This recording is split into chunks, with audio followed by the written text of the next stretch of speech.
What up, Hype Squad? It's your boy Lucrecio coming at you with another video. And if you're new to the page, welcome to exceedthehype.com to join the Hype Squad. Click subscribe. Alright, so this is bad news for all. Well, it's a little bad news. It's not that bad. But for all you Blazers fans out there who were looking forward to seeing your starting shooting guard and budding star, McCollum, in the opening night game, well, you're not going to be able to see him in the opening night. He was suspended one game for coming off the bench during a scuffle of Alex Len from the Phoenix Suns and Caleb Swanigan, a young player for the Portland Trail Blazers.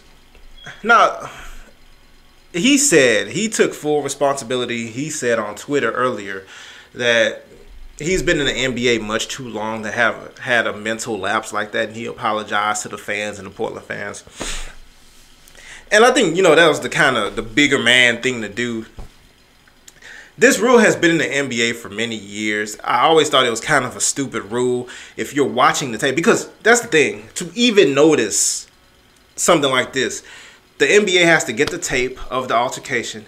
They have to point out exactly like who took how many steps off the bench or whatever to actually find people to suspend in that situation, where you could use the same time and the same analysis to see, like, okay, is this person an aggressor? Is this person trying to instigate fights or whatever? They just chose not to use any kind of sense or anything to really try to decide who was at fault and this and that. And they just say, hey, if you step off the bench at all, you're suspended for one game. End of story.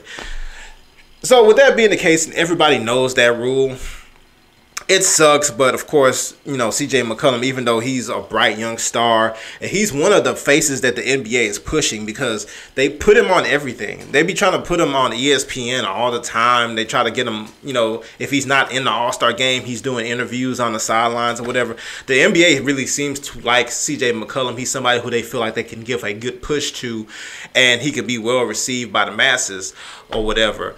But in this case, for some reason, I don't know, he looked like he just really wasn't thinking. He just took some steps off the bench, and he has to take that one game fine, the one game for it, and lose the money or whatever. I don't know if there's an actual fine associated with it. It's just that one game suspension, because he didn't do anything. And I don't even think Caleb Swanigan or Alex Len, because they didn't really fight. All it was kind of like some elbows and a little pushing or whatever. So the people who were actually in the altercation aren't going to get suspended.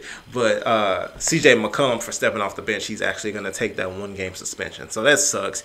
The rule really doesn't. The rule as is really doesn't do anything. It really has no purpose, really. I understand, I guess back in the day, if there was a scuffle on the floor, people would run from the bench and get into a big brawl or whatever. So they're just saying, hey, you can't step off the bench at all. If you step off the bench, you're suspended. But that rule is outdated. That doesn't happen in today's NBA anymore. The rule is kind of outdated. It doesn't serve a big purpose. But hey, they still have the rule, and hey, it is what it is. Anyway, McCollum out for game 1 of Portland Trail Blazers season. What do you think about it? Leave it below in the comments section. If you enjoyed the content, go ahead and give the video a thumbs up. And as always, subscribe. We pushing 500, and then we pushing to 1,000. And then from there, who knows? All right. See ya next time.